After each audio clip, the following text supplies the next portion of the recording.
तमाम आशिकान रसूल को माह रमज़ान का दूसरा जुम्आ मुबारक हो। माशाअल्लाह। हज़रत सैयदना मंसूर बिन अम्मार रहमतुल्लाह तआला अलैह के इंतकाल के बाद किसी ने ख्वाब में देखकर पूछा, अल्लाह पाक ने आपके साथ क्या मामला फरमाया? जवाब दिया, मेरे रब ने मुझसे सवाल किया, तू मंसूर बिन अम्मार है? मैंने अर्ज की, हाँ रब्बुल आलमीन। फिर फरमाया, तू ही है जो लोगों को दुनिया से नफरत दिलाता था और खुद दुनिया की तरफ रागिब था? मैंने अर्ज की, या अल्लाह पाक, वाकई बात तो यही है, लेकिन मेरे मौला, जब भी मैंने किसी इज्तिमा में बयान किया तो पहले तेरी हम्द व सना की, इसके बाद तेरे हबीब सल्लल्लाहु अलैहि वसल्लम पर दुरूद पाक पढ़ा, फिर इसके बाद लोगों को वाज़ व नसीहत की। मेरी इस अर्ज के बाद अल्लाह पाक की रहमत जोश में आई और इरशाद फरमाया, ए फरिश्तों, इसके लिए आसमानों में मिंबर रखो, जिस तरह दुनिया में बंदों के सामने मेरी बुजुर्गी बयान करता था, आसमान में ये फरिश्तों के सामने मेरी अजमत बयान करे। सल्लु अलल हबीब सल्लल्लाहु तआला अला मुहम्मद। प्यारे प्यारे इस्लाम भाइयों, दुरूद व सलाम के भी क्या कहने।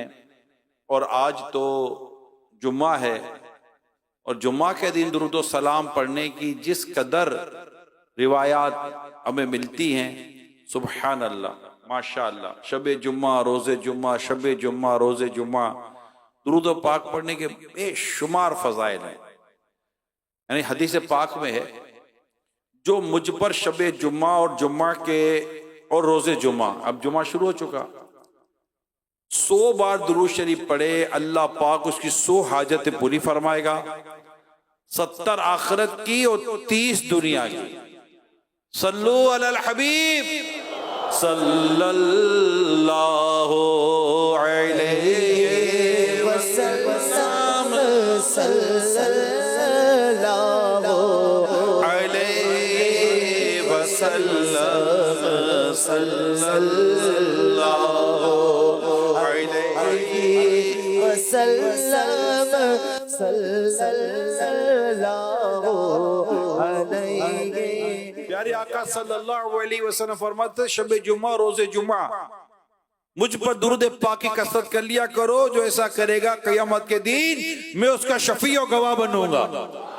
अस्सलातु वस्सलामु अलैका या रसूलल्लाह, अस्सलातु वस्सलामु अलैका या हबीबल्लाह। क्या बात है दुरूद व सलाम की, बोलो क्या बात है दुरूद व सलाम की। फरमाने आखिरी नबी सल्लल्लाहु अलैहि वसल्लम, मैंने गुज़िश्ता रात अजीब वाक़या देखा। मेरा एक उम्मती पुल सिरात पर कभी घिसट कर और कभी घुटनों के बल चल रहा था। इतने में वो दुरूद आया जो उसने मुझ पर भेजा था। उसने उसका हाथ पकड़कर उसे पुल सिरात पर खड़ा कर दिया, यहाँ तक के उसने पुल सिरात पार कर लिया। इस हदीस की शरह में है, दुरूद पाक उसे पुल सिरात पार करवा कर जन्नत में ले गया। सलीम सलीम की ठारस से, सलीम सलीम की ठारस से पुल से पार चलाते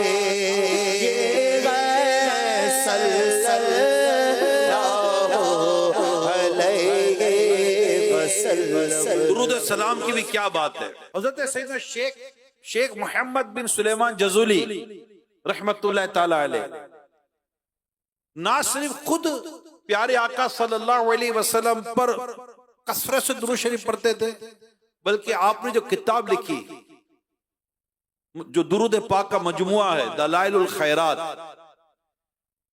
यानी उस किताब की बरकत यह है कि दुनिया में लाखों करोड़ों लोग इस किताब के जरिए पढ़कर सरकार की बारगाह में दुरूद और सलाम पेश कर रहे होते हैं। ये कितनी अजीम और बरकत वाली किताब। और हमारे शजरे में भी इसकी तरगीब भी है, इजाजत भी है, हमारे सिलसिले में भी। खुद अमीर सुन्नत ने शजरे में लिख कर दिया है दलालुल खैरात पढ़ने के ताल्लुक से। ये दुरूद और सलाम की किताब है और इसको बंदा पढ़े तो दिल पढ़ने में लगा रहता है, पढ़ने में लगा रहता है, पढ़ने में लगा रहता है। दुरूद पाक आका की फजाइल, आका का कमाल, आका की खूबियां ऐसी खूबसूरत तरीके से इतने प्यारे अंदाज से आपने लिखी हैं। तो अब इनाम देखिए, दुरूद और सलाम पढ़ते भी थे और आज इनकी लिखी हुई किताब के जरिए दुनिया में करोड़ों लोग दुरूद और सलाम पढ़ रहे होते हैं।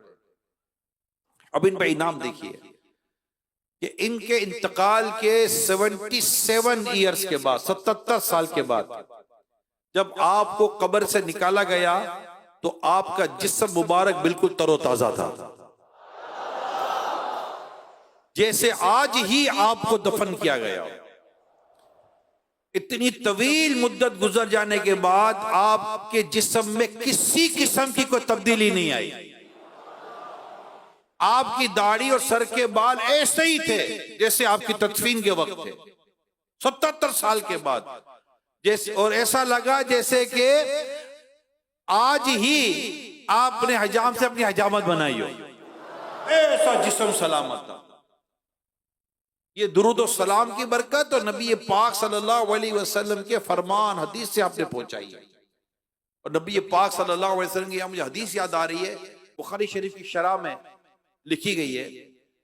ये लिखते हैं कि आका दो जहां सल्लल्लाहु अलैहि वसल्लम ने कुछ यूं फरमाया, अल्लाह पाक उसे तरोताजा रखे, अल्लाह पाक उसे तरोताजा रखे, अल्लाह पाक उसे तरोताजा रखे।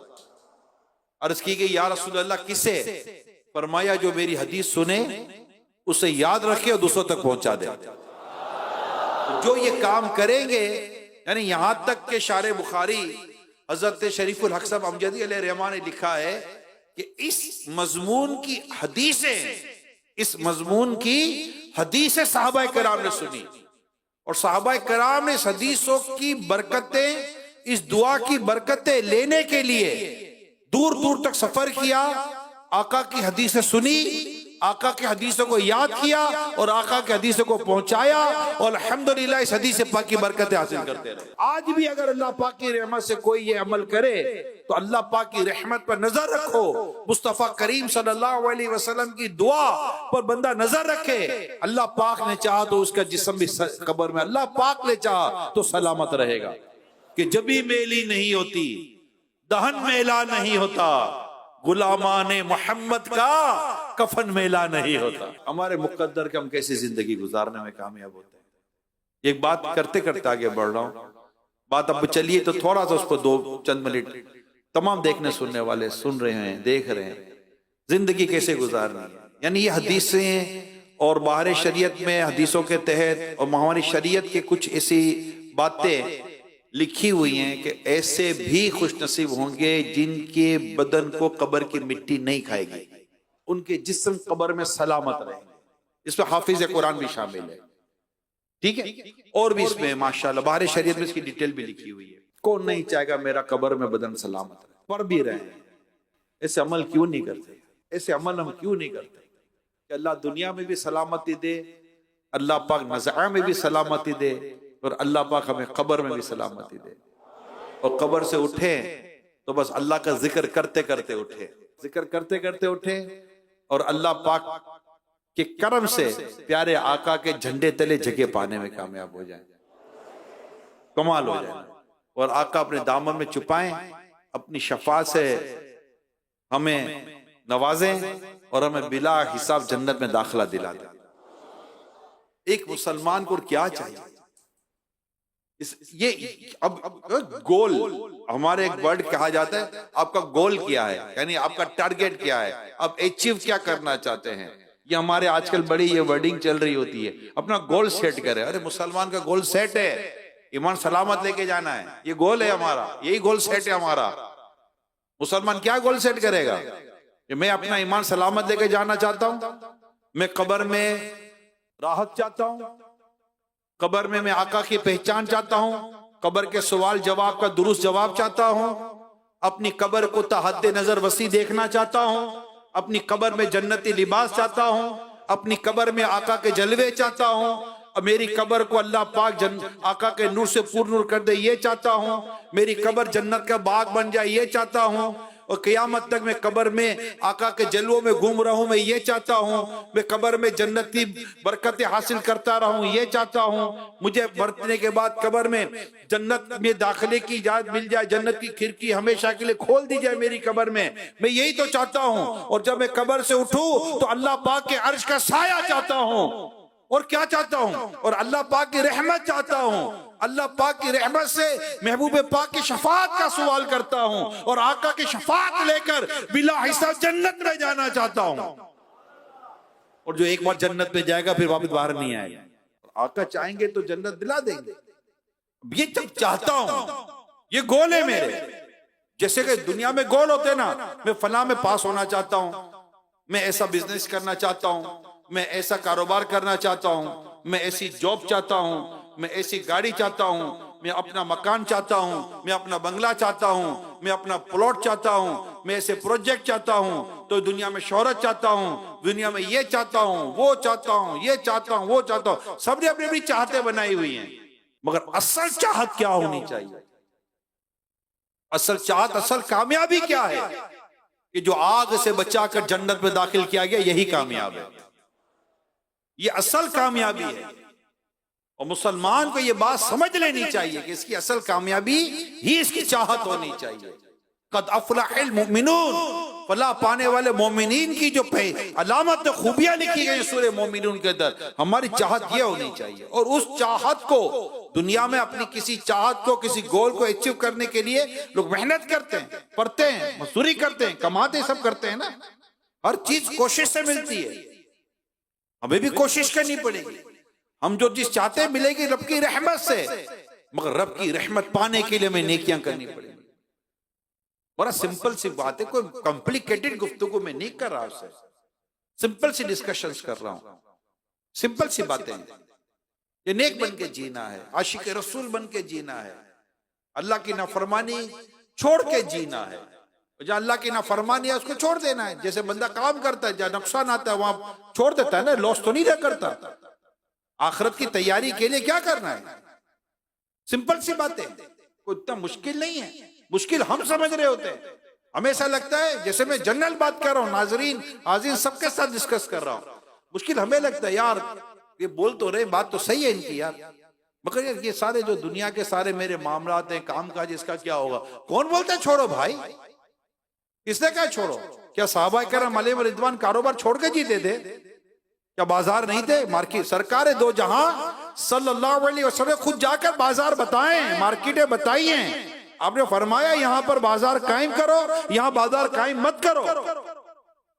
तिजारत के उसूल तो खुद नबी पाक सल्लल्लाहु अलैहि वसल्लम बताएं, खुद नबी पाक सल्लल्लाहु अलैहि वसल्लम ने तिजारत फरमाई है। कौन कहता है कि आपका ये छूट जाएगा वो छूट जाएगा? घर का क्या होगा? सहाबाए करम के घर नहीं थे? औलिया करम के घर नहीं थे? क्या ये कमाते नहीं थे? इनकी शादियां नहीं हुई? इनके बच्चे नहीं थे? इनके रोजगार नहीं थे? ये खुशी गमी में नहीं आते जाते थे? बताइए, क्या नबी पाक सल्लल्लाहु अलैहि वसल्लम इयादत के लिए नहीं जाते थे? क्या अपने सहाबाए करम की खुशी गमी में आप शरीक नहीं हुआ करते थे? सहाबाए करम एक दूसरी खुशी गमी में शरीक नहीं होते थे? भाई जिंदगी क्या है? मैं आपसे सवाल करता हूं, क्या जिंदगी है? यही तो है ना, कमाना, खाना पीना, घर पर गिज़ाए मुस्तफा का बयान है। सरकार सल्लल्लाहु अलैहि वसल्लम कौन सी गिज़ा पसंद थी, कौन सी गिज़ा पसंद नहीं थी, सारे बयान मौजूद है। भाई क्या छूटेगा क्या, मुझे ये बता दो ना। अगर आप एक मुट्ठी दाढ़ी रख लेते हैं, सर पर इमामा सजा लेते हैं और सुन्नत के मुताबिक चलते हैं, आपका जाएगा क्या? सिर्फ आएगा एक ही चीज जाएगी, वो है रब की नाफरमानी की आदत। कोई फर्क नहीं पड़ता, यही फर्क पड़ेगा जो मैं आपको बता रहा हूं।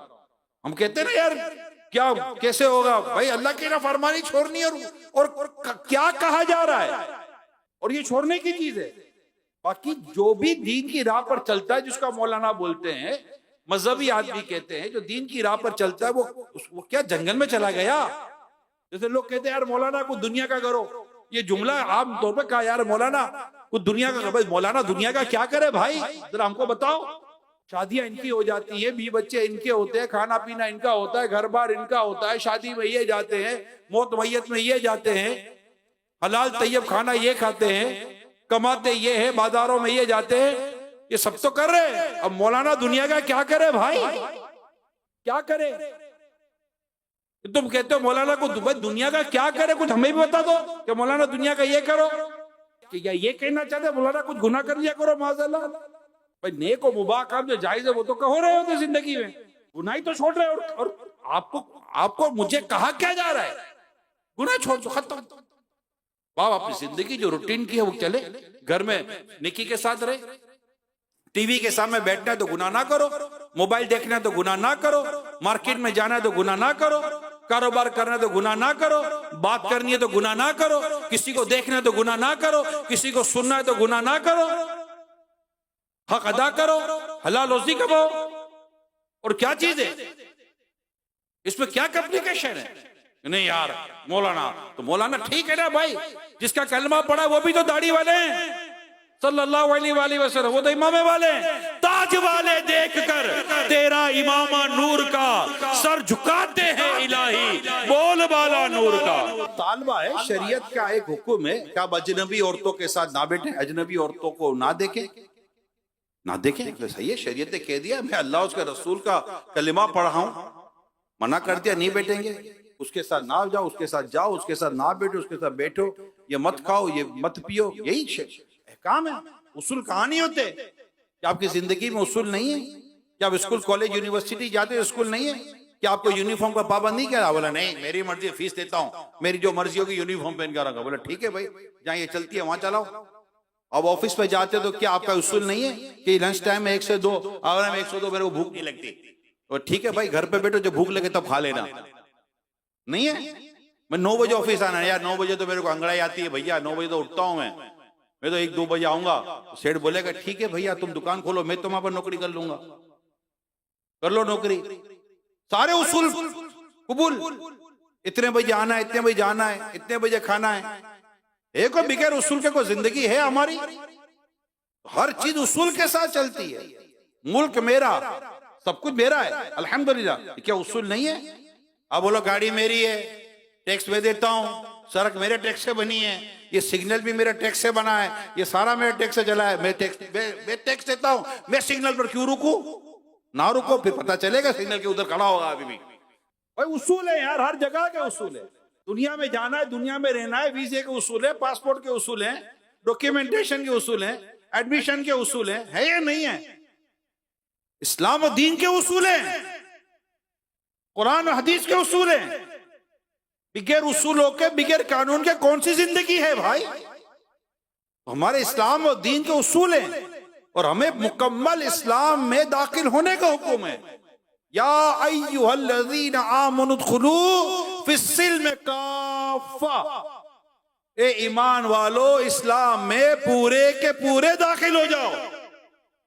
तो ये बात ज़हन नशीन रखे, हमारे पास ऑप्शन थोड़ी है, नेक बनने के सिवा कोई ऑप्शन नहीं है, अल्लाह की फरमा बरदारी वाली जिंदगी गुजारने के सिवा कोई ऑप्शन नहीं है। इसलिए मेरे तमाम मुत्तक़ीन इस्लामी भाई अल्हम्दुलिल्लाह रब्बिल आलमीन जो यहाँ इत्तिकाफ कर रहे हैं, आज 13वां रोजा है माशाल्लाह, कईयों को पूरे के पूरे 13 दिन हो चुके हैं। तो अब यहाँ भी अगर हम अपने आप को नहीं तब्दील करेंगे तो कहाँ तब्दील करेंगे यार? यहाँ भी इमामा नहीं बांधोगे तो कहाँ बांधोगे? यहाँ भी पूरी दाढ़ी की नियत नहीं करोगे तो कहाँ करोगे? ऐसा माहौल बना हुआ है, ऐसा माहौल बना हुआ है। यहाँ दुरूद और सलाम की आदत नहीं बनाओगे तो कहाँ बनाओगे? यहाँ नमाजों की पाबंदी, पांचों नमाज जमात से पाबंदी, सच की पाबंदी, निगाहों की हिफाजत, तो यहाँ मौका मिला हुआ है। बदनिगाही के चांसेस ना होने के बराबर है। यहाँ क्या बंदा बदनिगाही करेगा? गुनाहों के चांसेस यहाँ ना होने के बराबर है, ना मुमकिन नहीं कहता। गिबत करने वाला भी कहीं भी गिबत कर लेता, बदनिगाही करने वाला कहीं से कैसी बदनिगाही कर लेता है। तो ये मौका मिला है हमको। फिर माहिर, चलो मुत्तकिद जो नहीं है उनको माह रमजान, हमको आपको हम सबको माह रमजान मिला हुआ है, बदलने के लिए आया है माह रमजान हमें। और आज 13वां रोजा है।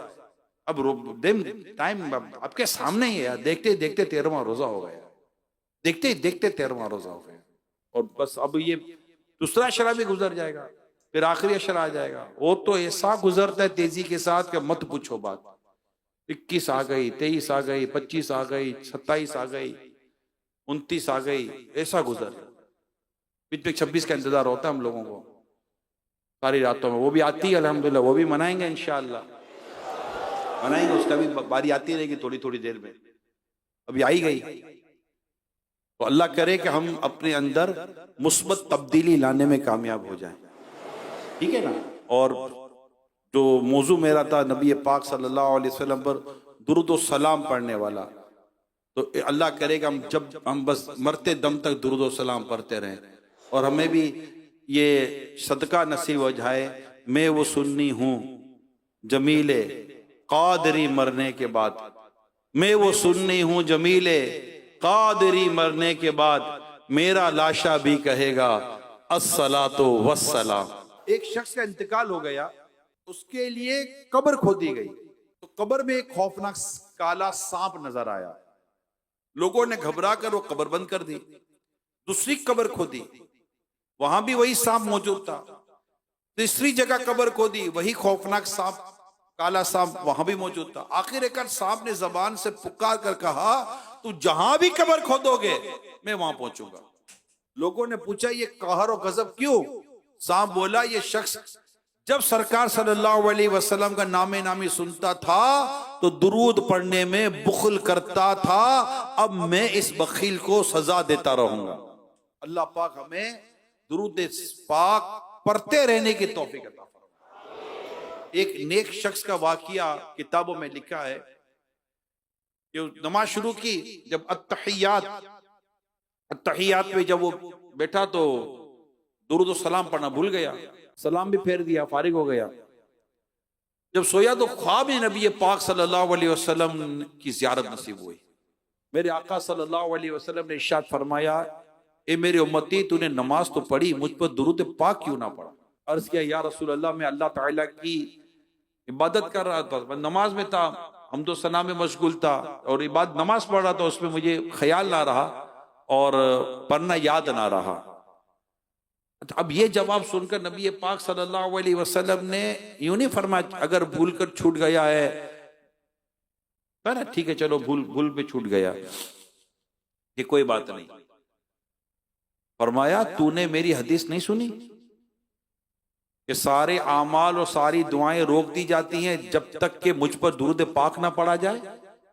फिर मेरे आका ने जो फरमाया, जो इस किताब में लिखा हुआ है, कुछ यूं फरमाया, सुन, अगर कोई शख्स क़यामत के दिन बारगाह इलाही में सारी दुनिया वालों की नेकियां लेकर हाजिर हो जाए, लेकिन उन नेकियों में मेरी जात पर दुरूद पाक पढ़ना ना हुआ, तो सारी नेकियां उसके मुंह पर मार दी जाएंगी और इनमें से एक नेकी भी कबूल ना हो। कसरत के साथ दुरूद शरीफ पढ़ने की हमें आदत बने। देखिए, इसके लिए चंद मर्तबा मैंने अर्ज किया है, ये फिंगर काउंटर ये रखें, तस्बीह रख लें, दोनों। मैं तो जेब में तकरीबन कोशिश करता हूं दोनों, तो ये रख ले, ये इसमें आसानी। हाँ माशाअल्लाह, कईयों के पास है, लेकिन कईयों के पास नहीं है। ये शर्त नहीं है, मगर एक, जैसे आपके हाथ में मोबाइल होता है, मैं एक मिसाल देता हूं। आप कहते हैं मोबाइल होता है तो आप क्या करते हैं? यही करते हैं, और थोड़ी देर के बाद देखते हैं, फिर देखते हैं यार क्या नेटवर्क खराब है, कोई मैसेज ही ना, भाई तुम पहचानते लोग कितने के मैसेज करेंगे, लेकिन फिर भी देखते रहेंगे। फिर किसी को मैसेज हम कर देंगे, यार मैसेज तो करो, तो देखते रहेंगे। हाथ पे कोई चीज होती है तो नोटिस कराती है, राइट?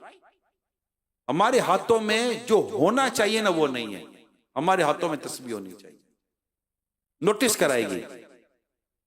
दुरूद पढ़ो, जिक्र करो, सुभान अल्लाह पढ़ो, अल्हम्दुलिल्लाह पढ़ो, अल्लाहु अकबर पढ़ो, अल्लाह अल्लाह करो, ला इलाहा इल्लल्लाह पढ़ो, दुरूद सलाम पढ़ो, सल्लल्लाहु अलैहि नबील उम्मी व आलिहि सल्लल्लाहु अलैहि वसल्लम, सलातो व सलाम अलैका या रसूल अल्लाह, दुरूद और सलाम पढ़ो खुद। अच्छा, अब आप बोलो मोबाइल, मैं आपको मोबाइल में भी तस्बीह बताता हूँ। मोबाइल, हमारे पास मोबाइल में तस्बीह है। मैंने खोली प्रेयर टाइम एप्लीकेशन। क्या खोली है? प्रेयर टाइम एप्लीकेशन है। ये रमजान सेक्शन ऊपर लिखा हुआ था, उसको मैंने प्रेस किया। अब यहां पर बाकायदा लिखा हुआ है तस्बीह। ये तस्बीह खुल गई, ये तस्बीह खुल गई। भाई आपके पास है ये कैमरा, ठीक है, ये तस्वीर खुल गई। अब तस्वीर को सल्लल्लाहु, चले भाई मोबाइल हाथ में ले ले फिर भी तस्वीर पढ़ते रहे है। ये प्रेयर टाइम एप्लीकेशन का कमाल है। अगर प्रेयर टाइम एप्लीकेशन है ना, यकीन मानो आपके मोबाइल में खजाना है, खजाना। ये एक एप्लीकेशन अगर किसी के मोबाइल में खुल जाती है ना, समझो कि आपने उसके मोबाइल में दावत इस्लामी डाल दी। प्रेयर टाइम एप्लीकेशन ऐसी एप्लीकेशन है, इसको एक बार बैठकर अल्लाह की दीन की तबलीग की नीयत से भी और मजीद अच्छी अच्छी नीयतों से भी एक बार प्रेयर टाइम एप्लीकेशन डाउनलोड जो आपने की हुई नहीं की तो करें, और करने के बाद आप इसके फीचर्स देख लें क्या क्या है इसके अंदर, आगे पीछे ऊपर नीचे अंदर बाहर, आप देखे घूमते रहेंगे अंदर में, पूरी आपको वेबसाइट में ले जाएगी, कहां के कहां ले जाएगी आपको। एक एप्लीकेशन समझो मदीना घुमा देगी आपको पूरा, एक एप्लीकेशन। अरे मैं इस एप्लीकेशन को देखता हूं, मैं बस अल्लाह पाक इस एप्लीकेशन को चलाने वाले, बनाने वाले, इस पर मशवरा देने वाले, इसमें जो जो काम करे अल्लाह सबको बार बार मदीना दिखाए, बिला हिसाब जन्नत में दाखिला दे। जो इस एप्लीकेशन को आशिक़ान रसूल इस्तेमाल करते हैं, अल्लाह पाक ये दुआएं उनके हक में भी कबूल फरमा ले। इतनी कमाल की एप्लीकेशन, तस्बीह है इसके अंदर, कज़ा नमाजों का इसमें मेथड मौजूद है। क्या नहीं है इस एप्लीकेशन के अंदर, किबले की साम नमाजों के टाइमिंग, बंदा कितने गुनाहों से बच सकता है इस एप्लीकेशन की वजह से। तो प्रेयर टाइम एप्लीकेशन अगर नहीं डाउनलोड ली तो करें, और आप टारगेट लेके मैं इंशाल्लाह ये एप्लीकेशन डाउनलोड करवाता रहूंगा। अल्लाह पाक ने जो तो बहुत सवाब मिलेगा इंशाअल्लाह। इंशाअल्लाह अल्लाह करीम हम सबको दुरूद व सलाम कसरत के साथ पढ़ने की तौफीक अता फरमाए। सल्लु अलल हबीब सल्लल्लाहु तआला अलैहि